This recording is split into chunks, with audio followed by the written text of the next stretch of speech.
পরিশ্রম ছাড়া দেন না, তবে পরিশ্রম ছাড়াও আল্লাহ বান্দাকে খাওয়াইতে পারেন, এই বিশ্বাস রাখতে হবে। যারা পরিশ্রম করে, এই পরিশ্রমকারীকে আল্লাহ তাআলা নিজের বন্ধু বানায়। অবাক হয়েছেন?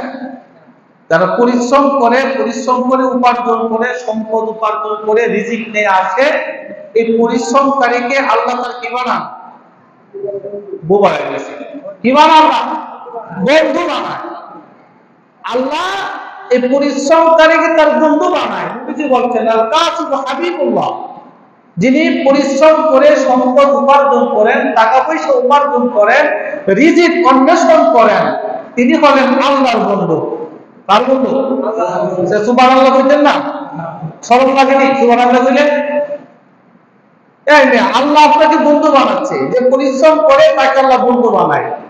আপনি আল্লাহর প্রশংসা করতে পারলেন না, তা আমি আপনি আল্লাহর প্রশংসা জবান দিয়ে করতে পারতেছি না, তা আমার আপনার মতো অকৃতজ্ঞ আর কেউ আছে?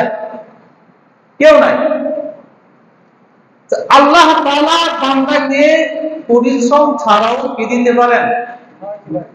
খাওয়াইতে পারেন, রিজিক দিতে পারেন, সম্পদ দিতে পারেন। আল্লাহ তাআলা ইচ্ছা করলে পারেন, কিন্তু বান্দাকে এমনিতেই দিবে না। বান্দার শ্রম খাটাতে হবে, বান্দাকে পরিশ্রম করতে হবে। কেন? যে জিনিসটা ফ্রিতে আসে ওই জিনিসের মূল্য থাকে না। থাকে? গ্রাম এলাকায় একটা কথা বলি, মাগনা গরুর দাঁত নাই। মাগনা গরুর কি নাই? দাঁত নাই। যে জিনিসটা ফ্রিতে পাওয়া যায় ওই জিনিসের কদর করা হয় না, কদর করা হয় না। অনেক সময় দেখবেন কিছু টাকা পয়সা এমনি আসে হাতে, মনে করেন নির্বাচনের সময় কিছু টাকা এমনি আসে পড়ে, আয় না? অনেকের তো সদস্য বেশি হইলে টাকা পয়সা বেশি পায়, তখন দেখবেন এই টাকাটা এমনি খরচ করে, তারে পাওয়াইছে পাও খরচ করে কি করে না? হ্যাঁ, পাও আসছে পাও খরচ করো। আর যদি পরিশ্রম করে টাকা উপার্জন করে, তখন একটা টাকা খরচ করলে তার কলিজায় বাড়ায়। সে চিন্তা করে অনেক পরিশ্রমের টাকা, কাম করানো টাকা, এই টাকা আমি যেখানে সেখানে খরচ করতে পারবো না। আমার সংসার আছে, সন্তান আছে, আমার অনেক কাজ। অনেক সময় বাবা তার নিজের কাপড় না কিনে সন্তানের কাপড়টা কিনে নিয়ে আসে, পরে কি করে না? তো যে জিনিস ফ্রিতে পাওয়া যায় ওই জিনিসের মূল্য, এই জিনিসের কদর বান্দা করে না। এই জন্য আল্লাহ তাআলা বান্দাকে ফ্রিতে কোনো কিছু দেয় না। কি করা? এটার মধ্যে কি করা? পরিশ্রম করা। আল্লাহ রাব্বুল আলামিন হযরত আদম আলাইহিস সালামকে সৃষ্টি করেন, হাওয়া আলাইহিস সালাম আদম আলাইহিস সালামকে জান্নাত দিয়ে দিলেন, আর বললেন আদম জান্নাতে সব জায়গায় যাইবা, সব কিছু খাইবা, কিন্তু ওই যে একটা গাছ, ওই গাছের কাছে তোমরা যাইবা না। সব কিছু খাইতে পারবা, চাওয়া মাত্র সবকিছু ফ্রিতে তোমার কাছে চলে আসবে, তোমার কিচ্ছু করতে হবে না, সবকিছু সঠিক টাইমে তোমার কাছে চলে আসবে। ফালা তাকরাবু হাযিহি শাজারা, কিন্তু ওই যে একটা গাছ, ওইখানে যাইবা না, তার নিকটবর্তী হবে না, গেলে তোমরা ক্ষতিগ্রস্ত হয়ে যাইবা। আদম এবং হাওয়া আলাইহিস সালাম জান্নাতে অবস্থান করতে লাগলেন আর ফ্রি খাবার গ্রহণ করতে লাগলেন, কিন্তু একটা সময়ে আল্লাহ তাআলার ওই কথা তারা ভুলে গেলেন। ফ্রি খাবারের কথাও ভুলে গেছে, ওই গাছের নিষিদ্ধ গাছের কাছে গিয়ে ওই ফল ভক্ষণ করে তারা ক্ষতিগ্রস্ত হয়েছে। আল্লাহ তাআলা আদমকে ফ্রি সার্ভিস দিয়েছিলেন, আদম এই ফ্রি সার্ভিস ধরে রাখতে কথা হয় না, ধরে রাখতে পারেন। আল্লাহ তাআলা আদম ও হাওয়াকে জান্নাত থেকে কোথায় পাঠিয়ে দিলেন? দুনিয়ায় পাঠিয়ে দিয়েছেন। খেয়াল করেন, এটা কিন্তু গাছি কালুর ইচ্ছা করতেছে না, এটা বুঝার আছে এখানে। এই যে আপনি পরিশ্রম করতেছেন, আপনার ঘাম ধরাচ্ছেন, কেন করেন? এই কষ্ট কেন করা লাগে আমাদের? বোঝাচ্ছি যে ফ্রিতে কোনো কিছু পাইলে ওই জিনিসের কি থাকে না, কদর থাকে না। হযরত মূসা আলাইহিস সালামকে তার উম্মতকে 40 বছর আল্লাহ ফ্রি খাওয়াইছেন, সুবহানাল্লাহ যদি ইচ্ছা করে না, মুখটা একদম তালা মেরে রাখেন মেয়ে। 40টা বছর আল্লাহ ফ্রি খাওয়াইছে, ওয়াক্ত মতো খাবার তাদের কাছে চলে আসছে, কিচ্ছু করা লাগে না। তাদেরকে বলা হয়েছে ওয়াক্ত মতো খাবার আসবে আর খাবে, কিন্তু কোনো কিছু জমাইবা না, কোনো কিছু জমা রাখবা না। কিন্তু তারা খাইতো ঠিক, কিন্তু আবার এটা জমা রাখতো। তার বিশ্বাস ছিল যে যদি আল্লাহ করে না দেয়, নাউজুবিল্লাহ বলে, এখন তো খাচ্ছি, পরবর্তী ওয়াক্তে যদি আল্লাহ আবার খাবার না পাঠায় তখন কি হবে, এজন্য খাইতো আর কিছু জমা রাখতো। ফ্রিতে দিছে তো, আল্লাহ বলছিল তোমরা জমা রাখবা না, কিন্তু তারা কি করতো, খাইতো আর জমা রাখতো। তারাও আল্লাহ তাআলার এই ফ্রি সার্ভিসটা ধরে রাখতে পারে না। ঈসা আলাইহিস সালামের উম্মতকে ওয়াক্ত মতো খাবারের খান চাপা দেয় দিত তাদের কাছে, তারাও এই ফ্রি সার্ভিস ধরে রাখতে পারে না, এই কদর দেয় নাই তারা। আল্লাহ তাআলা আদম এবং হাওয়াকে দুনিয়ায় পাঠিয়ে দিয়েছেন। হযরত আদম এবং হাওয়া আলাইহিস সালাম দুনিয়ায় চলে আসলেন। দুনিয়াতে আসার পরে তাদের অবস্থাটা কেমন হয়েছে, ইমামে কুরতুবী তাফসীরে কুরতুবীর মধ্যে উল্লেখ করেছেন, আল্লাহ তাআলা যখন হযরত আদম এবং হাওয়াকে দুনিয়াতে পাঠালেন, আল্লাহ তাআলা জিবরাইলের মাধ্যমে জান্নাত থেকে তাদের খাবারের কিছু বীজ হযরত আদমকে দান করলেন, দিয়ে দিলেন। কিসের বীজ দিলেন? কিসের বীজ? আমরা ধান রোপণ করলে, ধান রোপণ করার আগে আরেকটা কি রোপণ করা লাগে? আমাদের এলাকায় জাল্লা করে দেবে, আমরা কি কর, হ্যাঁ জাল্লাই কর। ওই জাল্লাটা রোপণ করতে হলে ধান, কিছু ধান এভাবে সবাই সেটা কাদা মাটির মধ্যে কি করতে হয়, হ্যাঁ লাগাইতে হয়। ওইটারে আবার একটু পুক্ত হইলে তুললে আবার বাস করে করে আরেক জায়গায় লাগাইতে হয়, তখন ধান হয়, হয় না? হযরত জিবরাইল আলাইহিস সালাতু ওয়াস সালাম জান্নাত থেকে ধানের বীজ নিয়ে আসছেন, চাউলের বীজ, গমের বীজ এবং বিভিন্ন জিনিসের বীজগুলো জান্নাত থেকে নিয়ে এসে আদমকে দিলেন। দিয়া বলছে, আদম, আল্লাহ তো জান্নাতে ফ্রি সার্ভিস দিছিল, ওইটা তো আর রাখতে পারলেন না, দুনিয়ায় পাঠানো হয়েছে আপনাকে, এখন এই দুনিয়ায় গিয়ে আপনি এই যে বীজ দিয়ে দিলাম, এই বীজগুলো রোপণ করবেন, এগুলো পাকাপুক্ত হবে, এই চারা গজাবে, এখানে আপনার খাবার তৈরি হবে, সেখান থেকে আপনি নিজে খাবার তৈরি করে রুটি বানিয়ে তারপর আপনি খাইবেন। বুঝতেছেন কথা? হযরত আদম বলে, এটা কিভাবে লাগা? যেমন আমি জীবনে কোনো খেত করে খাইতাম না, কারণ লাগানি বুঝি না, লাগানি বুঝি না। হযরত আদম আলাইহিস সালাম কিভাবে ধান ক্ষেত লাগাইতে হইব, কিভাবে গম ক্ষেত লাগাইতে হইব, কিচ্ছু বুঝে নাই, জানে না। হযরত জিবরাইল আদমকে শিখাইয়া দিলেন, এভাবে এভাবে আপনি এগুলো রোপণ করবেন। রোপণ করছে, আটা হয়েছে, গম হয়েছে, গম দিয়ে পিষে আটা কিভাবে বানাইতে হয় জিবরাইল শিখাইয়া দিচ্ছে। শিখায় পাহাড়ের উপরে বসে হযরত আদম আলাইহিস সালাম এই আটার রুটি, কিসের রুটি? আটার রুটি। এই রুটি, আটার রুটি কিন্তু একসময় মানুষ তেমন খাইতো না, পছন্দ করতো না, কথা ঠিক নেই? এই আটার রুটি একসময় মানুষ কি করতো না, পছন্দ করতো না, কিন্তু এখনই আটার রুটি মানুষের একটা আভিজাত্যের খাবার, এটা ফ্যাশনেবল একটা খাবার হলো আটার রুটি। আর এক সময় যারা আটার রুটি খাইতো এদেরকে ব্যঙ্গ করা হতো, ঠিক না? কিন্তু আল্লাহ তাআলা সর্বপ্রথম দুনিয়াতে যে খাবারটা হযরত আদমকে দিলেন, সেটা কি? আটা রুটি। আটা হয় কি থেকে? গম থেকে। এই আটার রুটি হযরত আদম তখন পাহাড়ের উপরে বসে খাইতেছিলেন, একটা রুটি তার থালা থেকে এই পাহাড়ের নিচে পড়ে গেছে। পাহাড়ের উপর থেকে কোথায় পড়ছে? নিচে পড়ে গেছে। হযরত ইব্রাহিম বললেন, এই রুটি নিচে পড়ে গেছে, আপনাকে রুটি তুলে আনতে হবে। হযরত আদম আলাইহিস সালাতু ওয়াস সালাম পাহাড়ের উপর থেকে নিচে নামলেন, নিচে নেমে আবার সেই রুটি নিয়ে উপরে উঠলেন। এই যে একটা পরিশ্রম আছে না নাই? উঁচা থেকে নিচে নামছে। এই যারা হসপিটালে গেছেন, আপনি 10 তলার মধ্যে যদি রুগী থাকে আর লিফট যদি বন্ধ থাকে, উঠলে কেমন লাগে? হ্যাঁ, খুব কষ্ট হয় না? পরিশ্রম। নামতে তো সহজ, কিন্তু উঠতে কি অনেক পরিশ্রম। 2 বার উঠলে একটা ডায়াবেটিস শেষ, এত কষ্ট হয়। হযরত আদম পাহাড়ের উপর থেকে নিচে নামলেন, রুটি নিলেন, রুটি নিয়ে আবার উপরে উঠছে। এই যে কষ্ট, এই রুটি উপরে নিয়ে আবার খাইতে লাগলেন।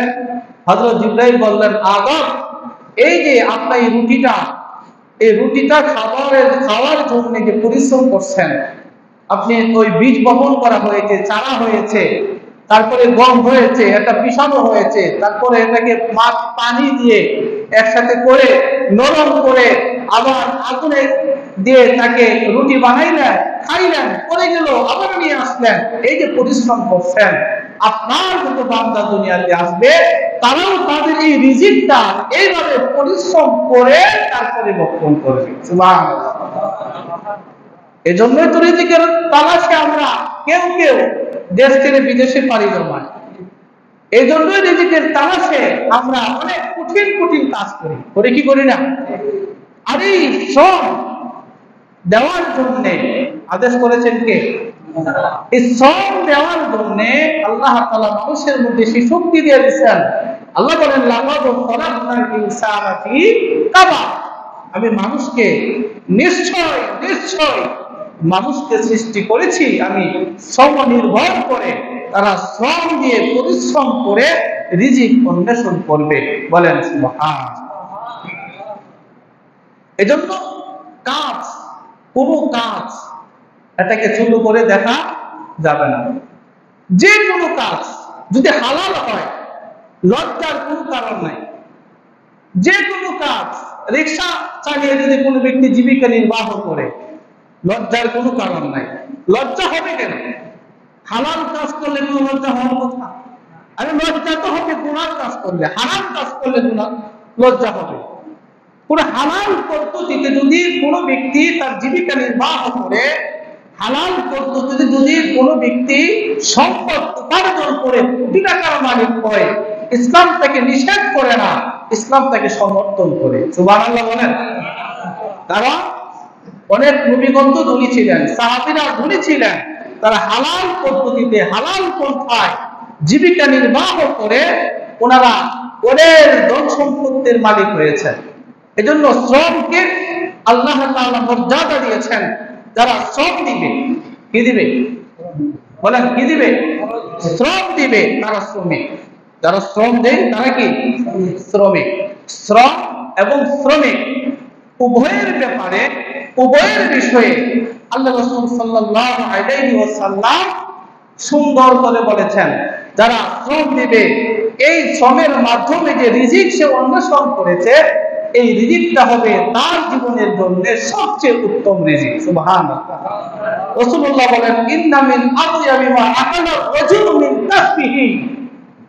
নিশ্চয় সর্বোত্তম রিজিক হলো বান্দার জন্য ওই রিজিকটা, যে রিজিক বান্দা নিজে উপার্জন করে, নিজে শ্রম দিয়ে উপার্জন করে ঘরে নিয়ে এসেছে, ওই রিজিকটা বান্দার জন্য সর্বোত্তম রিজিক। সুবহানাল্লাহ। শ্রমের মর্যাদা দিয়েছেন কে? আল্লাহ। এই শ্রমের মর্যাদা দিয়েছেন কে? বলেন। এজন্য শ্রম, যে কোনো হালাল কাজের মধ্যে আপনি শ্রম দিবেন, আল্লাহ তাআলা আপনাকে বন্ধু বানায় নেবেন। রাসূলুল্লাহ বলছেন, আল কাসিবু হাবিবুল্লাহ। যারা শ্রম দিবে, এই শ্রম দেওয়ার ফলে তারা আল্লাহ তাআলার বন্ধু হয়ে যান। আল্লাহ তাআলা কি হয়ে যান? বন্ধু হয়ে যান। এজন্য যে কোনো কাজ, এই কাজটাকে ছোট করে দেখার কোনো কারণ নাই। কারণ শ্রমের মাধ্যমে অর্থ উপার্জন করা, এর চেয়ে উত্তম কোনো কাজ হইতেই পারে না। তাহলে পৃথিবীতে সর্বপ্রথম যিনি কৃষি কাজ করছেন, আমাদের বাংলাদেশ তো কৃষি প্রধান দেশ, কৃষি প্রধান দেশ না? এই পৃথিবীতে সর্বপ্রথম যিনি কৃষি কাজ করছেন, ধান রোপণ করছেন, এই গম রোপণ করেছেন তিনি কে বলেন তো? হ্যাঁ, আমাদের বাবা হযরত আদম আলাইহিস সালাম। তো একজন নবী এবং সর্বপ্রথম মানুষ, সর্বপ্রথম নবী, উনি যদি কৃষি কাজ সম্পাদন করে রিজিক উপার্জন করতে পারেন, আমরা তো তারই সন্তান, কৃষকের সন্তান তো আমরা, কি বলেন? কৃষকের সন্তান না? তো কোনো ব্যক্তি যদি কৃষি কাজ করে জীবিকা নির্বাহ করে, এর মধ্যে লজ্জার কিছু আছে?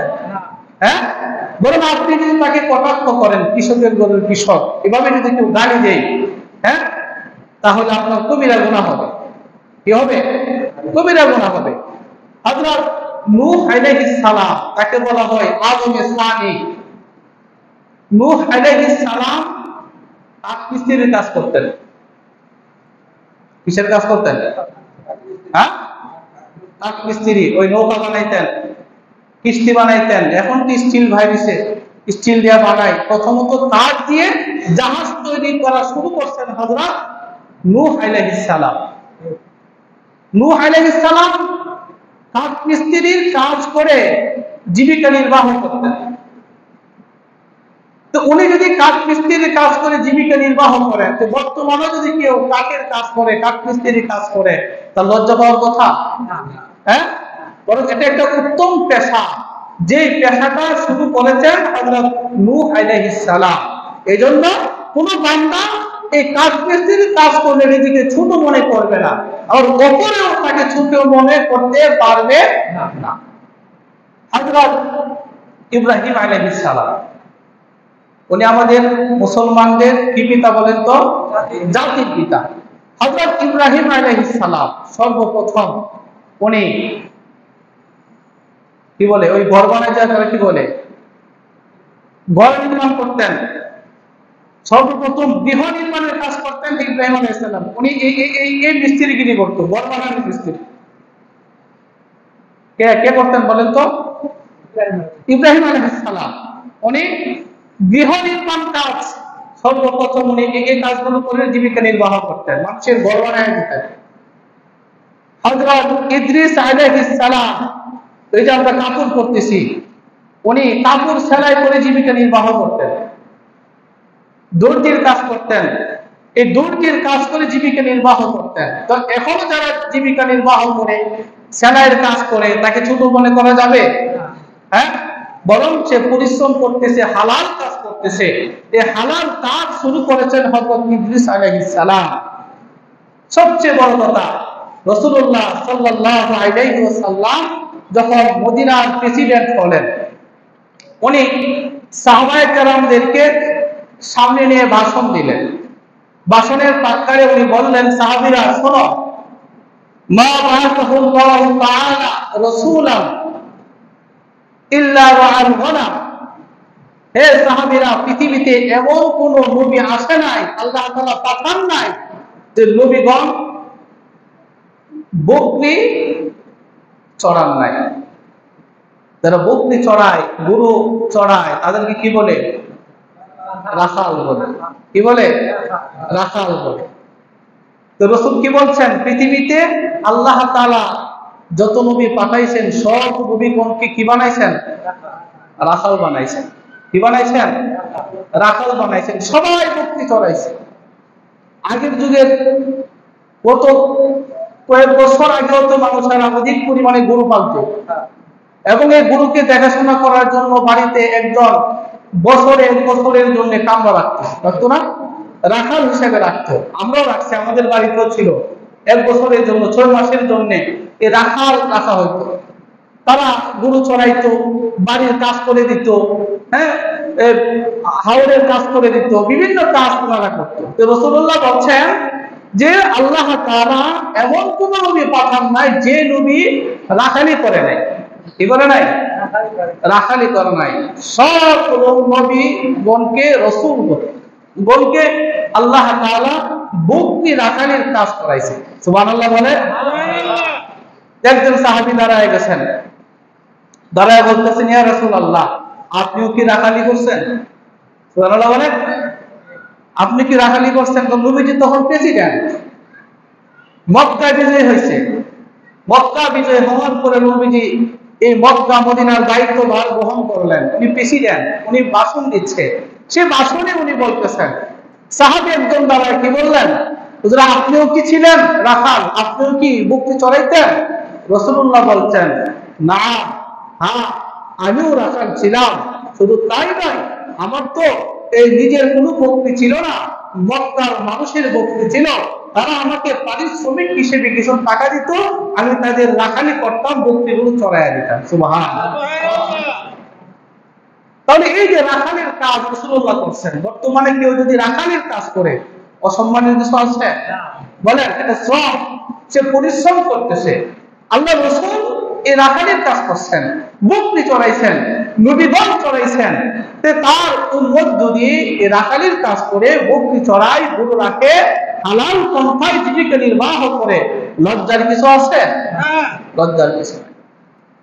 এই জন্য রাসূলুল্লাহ সাল্লাল্লাহু আলাইহি ওয়াসাল্লাম বলছেন, যার অধীনে কোনো ব্যক্তি থাকে, যার অধীনে কোনো ব্যক্তি থাকে, তার অধীনস্থ ব্যক্তিরা হলো তার ভাই। শ্রমিকের মর্যাদা দিচ্ছেন রাসূলুল্লাহ। আমার অধীনে যদি কেউ থাকে, চাকরি করে বা সে কাজ করে, আমার যে কোনো কাজ করে, ঘরের কাজ করে বা আমার ব্যবসায়িক দোকানের কাজ করে, যে কোনো ব্যক্তি কারো অধীনে থাকলে আল্লাহ রাসূল বলছেন, সাবধান, তাকে তোমরা হেয় করবে না, তাকে তোমার ভাই বানায় নিবা। সুবহানাল্লাহ বলনা। সুবহানাল্লাহ। শ্রমিক যিনি শ্রম দিবে, আপনাকে যিনি সহযোগিতা করবে, আপনার কাজে সহযোগিতা করবে, তাকে তুমি তাই খাওয়াইবা যা তুমি খাও। কে বলছেন? কে বলছেন? আল্লাহ রাসূল বলছেন, যারা শ্রমিক, আমরা অনেক সময় 1 বছরের জন্য, 6 মাসের জন্য যে মানুষদেরকে ঘরে রাখে নিজের কাজ করার জন্য, তারা তার অধীনের শ্রমিক। যে যে পেশায় কাজে থাকুক না কেন, সেই পেশার মধ্যে তার সাথে ইনসাফ করার জন্য আল্লাহ তাআলা বলছেন। শ্রমিকের মালিক যারা আছে তাদেরকে বলছেন, আতুল আজিরা আজরাহু ক্বাবলা আইয়াজফা আরকাহু।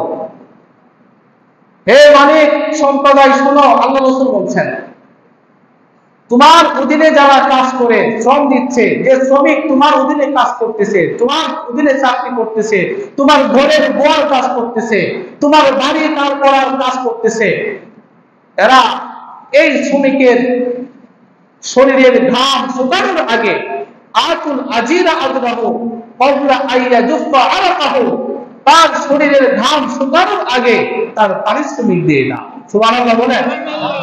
তার পক্ষে বলছেন? শ্রমিকের পক্ষে বলছেন। শ্রমিকের পক্ষে আল্লাহ রাসূল বলছেন, মালিক পক্ষকে বলতেছে, তোমরা এই শ্রমিকের শরীরের ঘাম শুকানোর আগে তার কি দিয়ে দাও? পারিশ্রমিক দিয়ে দাও। আবার শ্রমিককে বলতেছে, শ্রমিক, আল কাসিবু হাবিবুল্লাহ, তুমি কিন্তু আল্লাহর বন্ধু, সাবধান, মালিকের কাজে তুমি ফাঁকিবাজি করবা না। মালিকের কাজে কি করবা না? ফাঁকিবাজি করবা না।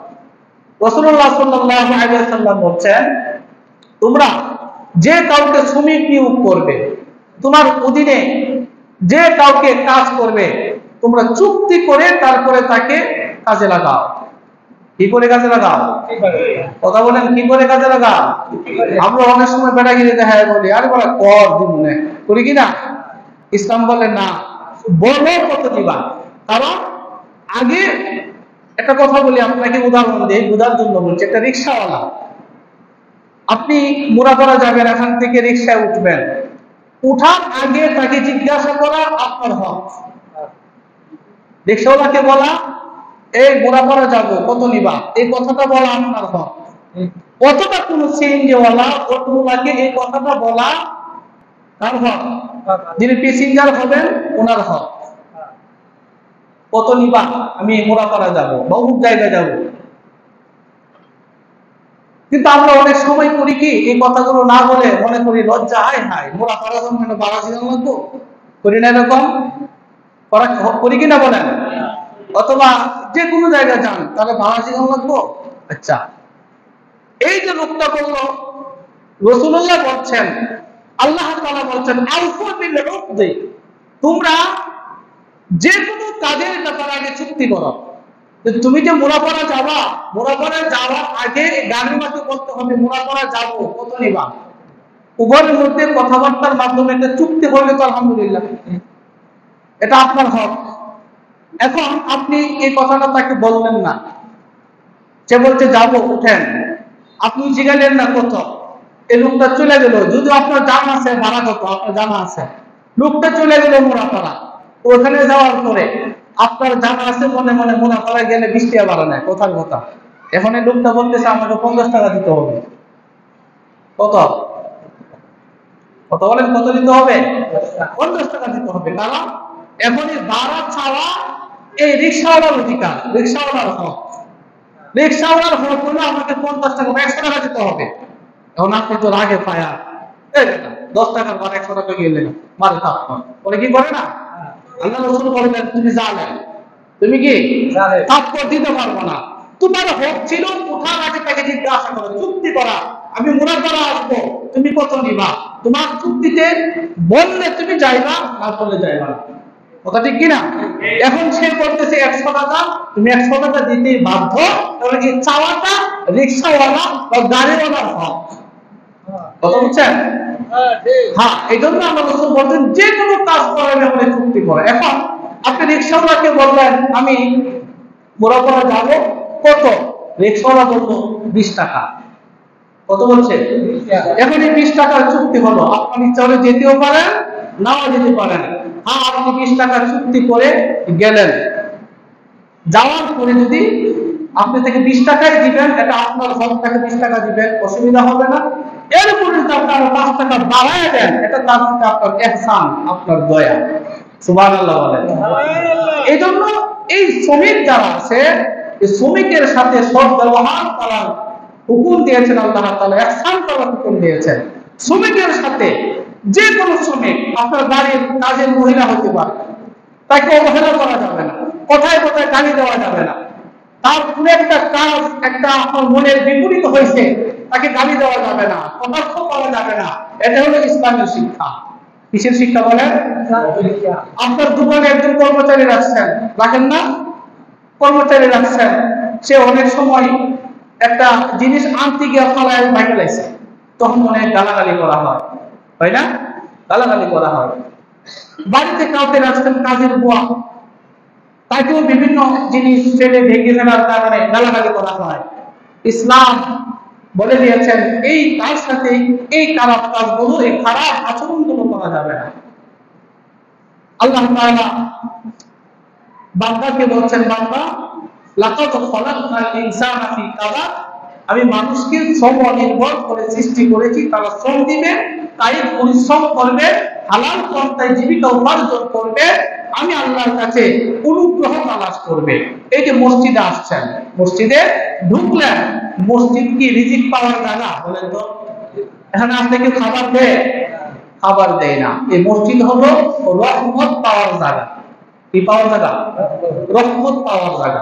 এই জন্য মসজিদে ঢুকতে আল্লাহর কাছে দোয়া করা লাগে, আল্লাহুম্মা আফতাহলি আবওয়াবা রাহমাতিক, আল্লাহ আমি আপনার কাছে রহমত চাচ্ছি, রহমতের দরজা আমার জন্য খুলে দেন। রিজিক কোথায়? বাহিরে। রিজিক কোথায়? বাহিরে। ফাইদা ফান্তাশিরু ফিল আরদ, ফাইদা উজিয়াতিস সালাহ ফান্তাশিরু ফিল আরদ, যখন নামাজ শেষ হবে বাহিরে চলে যাওয়া, জমিনে ছড়িয়ে ছিটিয়ে পড়বা। ওয়াবতাহু, আমি আল্লাহর কাছে চাইবা, মিন ফাদলিল্লাহ, অনুগ্রহ তালাশ করবা। এই রিজিক এটা আল্লাহর অনুগ্রহ, এটা কি আল্লাহর অনুগ্রহ। মসজিদে আল্লাহর কাছে রহমত কামনা করা, বাহিরে গিয়ে আল্লাহর অনুগ্রহ চাওয়া, রিজিক চাওয়া। এজন্য মসজিদ থেকে বের হইলে বান্দাকে দোয়া করতে হয়, আল্লাহুম্মা ইন্নী আসআলুকা মিন ফাদলিক, আল্লাহুম্মা ইন্নী আসআলুকা মিন ফাদলিক, আল্লাহ আপনার কাছে আমি অনুগ্রহ চাই, দয়া চাই, মানে আমি আপনার কাছে রিজিক চাই। নামাজ কমপ্লিট করেছি, এখন রিজিক তালাশের জন্য বের হয়ে গেলাম, আল্লাহ আমার এই কাজের মধ্যে আপনি বরকত দেন। এটাই হলো ইসলামের শিক্ষা। কিসের শিক্ষা? ইসলামের শিক্ষা। এই জন্য ইসলামে শ্রম এবং শ্রমের মর্যাদা আছে না নাই? আছে না নাই? আল্লাহ তাআলা শ্রমিকের অধিকারও দিয়েছেন, মালিকের অধিকারও দিয়েছেন। আমাদের